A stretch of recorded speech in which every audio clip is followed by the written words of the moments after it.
Hello. Today's PowerPoint is on work, energy, and power. Work is equal to the energy transferred when an object is pushed by a force through a distance d. So work is equal to force times distance.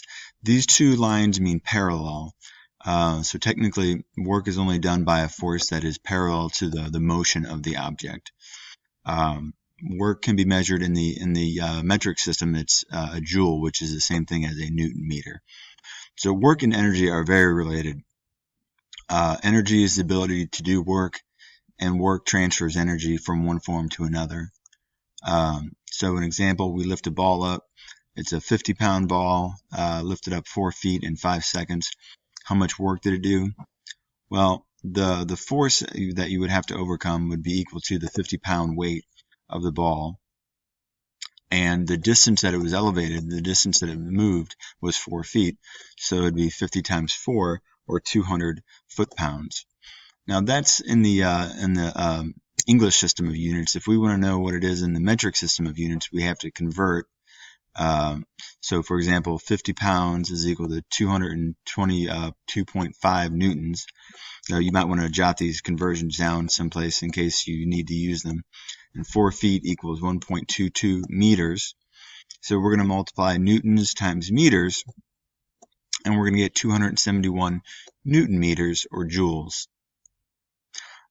So as said before, energy is the ability to do work.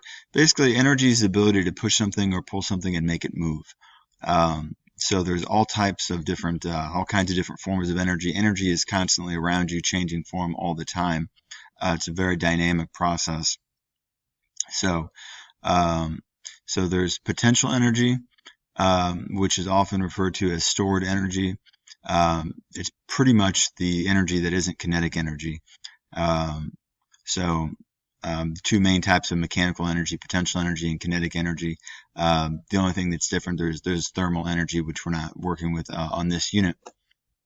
So energy due to the position or the way something is arranged. So this helicopter has gravitational potential energy because it's elevated. I'm not really sure what's going on in these two pictures. The crude oil, and I'm not sure what this stuff is. The crude oil has energy because of the way its atoms are arranged. We can burn them and release heat. And I'm not sure what this is supposed to be either. Not terribly clear. Kinetic energy is easy to identify. It's the energy of motion. So we're talking about the motion of a moving car, or the energy of moving atoms also. It's kinetic energy. They're showing the moving water because we're able to convert this kinetic energy into electrical energy at hydroelectric dams. They're showing this because we're able to convert the kinetic energy of wind into electrical energy. I'm not 100% sure why they're showing this one, except that the exhaust gas is really, really hot. And the light bulb is, again, heat energy. So the atoms are moving really, really quickly if it's hot. So the atoms would have a lot of kinetic energy. Energy can transform from one form to another, and no energy is destroyed. Some energy might become heat, but no energy is destroyed. So here, where they're eating food, which is a form of chemical potential energy, and they're able to convert that energy into motion, kinetic energy, as well as heat energy, and technically some of it's stored back as fat. It's converted back to chemical potential energy. Here's radiant energy, or light energy, and that energy comes from the sun, is absorbed by plants, and the plants store it as chemical energy. Here we've got electrical energy in the power lines, and that's converted in electric range or stove, electric oven, to thermal energy, and we can use that to cook food. Stored energy that is renewable includes biomass, so basically plants, things that we can burn or convert to other types of energy, other forms of energy. Hydroelectric power, we're gonna again, renewable means that it refreshes itself. We're not going to run out of it. So hydroelectric power. So here we would be converting the gravitational potential energy of the lake into kinetic energy of the moving turbine into electrical energy of the from the generator. Geothermal energy, we would be converting heat into other forms of energy. Wind, we take advantage of the kinetic energy of the wind and of the air, the wind. And solar energy, which would be radiant or light energy, which we can convert into electrical energy using these solar cells. Non-renewable sources of energy, which means once we run out of them, we're out of them. Coal, natural gas, petroleum, and uranium. Once we use these up, we're not getting any more of these. So conservation of energy basically means that energy can be converted from one form to another, but in that process, no energy is destroyed. We always have the same amount of energy, it just changes from one form to another. Now, it might look like we lost some energy because some energy very frequently becomes heat, but that's again just a form of energy that may not be useful to us. Some types of energy conversions. So here we've got gasoline. Let's say we've got gasoline, which is chemical energy, which when we burn it in the engine becomes heat, which pushes the engine around, which is mechanical energy. I guess technically it'd be kinetic energy of the moving engine. And then, okay, I guess some of it becomes electrical energy, which would be what the alternator does in the car. Or in a power plant, this is what would happen. Solar cells, sunlight becomes converted directly to electrical energy using a solar panel. There are other types of solar energy which actually convert the energy into heat first, and then convert it into electrical. Wind turbines, we've already talked about. Hydroelectric, we've already talked about. Nuclear potential energy. We can use that to generate heat and then turn a turbine. And when we're looking at a car or in any of these situations, we're going to convert some of that energy is going to become heat, and it's not going to be in the form that we want it to. It's not going to get converted to electricity. It's going to have to be waste heat. But again, that energy isn't destroyed. So how much energy we get out in the form that we want it in, okay, compared to how much energy we put in is known as the efficiency. So it's the percentage of energy out that we put in. So this is an N or an eta, I believe is what it is. So usually it's expressed as a percent. So it's the energy, the out over the energy put in times 100%.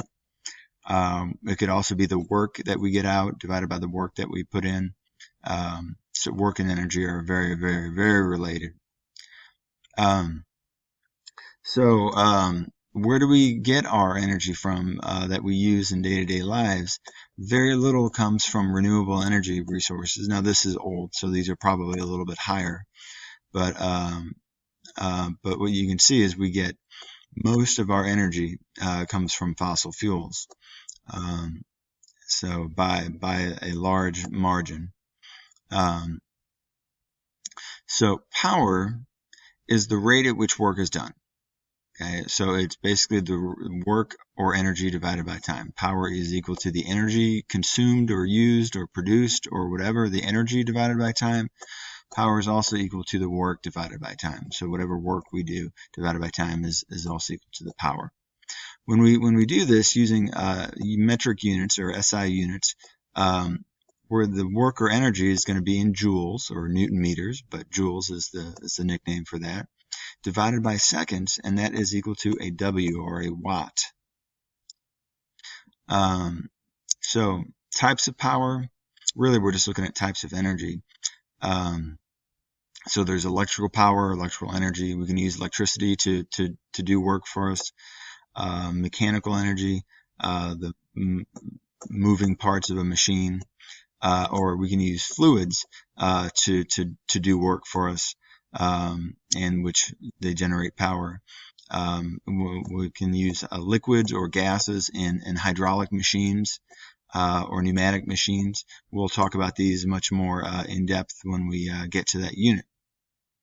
So an example of power, so going back to our 50-pound ball that we lifted at 4 feet in 5 seconds, so we want to figure out how many watts of power the student used. Well, we already figured out the work, okay, was 271 joules, and power is equal to work divided by time. So work over time, 271 joules over 5 seconds. This is 54.3 joule per second, or 54.3 watts. Now, electrical power has got its own equation. And again, you'll have these equations available to you on any test or any homework that you do. So you don't need to memorize these equations. You probably will if you use them enough. But P equals IV. And this is so if we're specifically talking about electrical components, power is equal to current times voltage. So this is the rate at which we're using electrical energy. So here we've got a simple circuit. We've got a 10-volt battery pumping 2 amps through a 5 ohm resistor. And the question is, what is the power used? Well, power equals IV, which is current times voltage. My current, which one of these is my current, folks? 5, the 2, or the 10? The 2 is my current. It's measured in amps, amperes. So that is my current, times voltage, which is, not surprisingly, the one with the V behind it. So 10 volts. So 2 amps times 10 volts gives me 20 watts, amp volts, or watts, but we didn't really talk about amp volts. And that is it for that PowerPoint.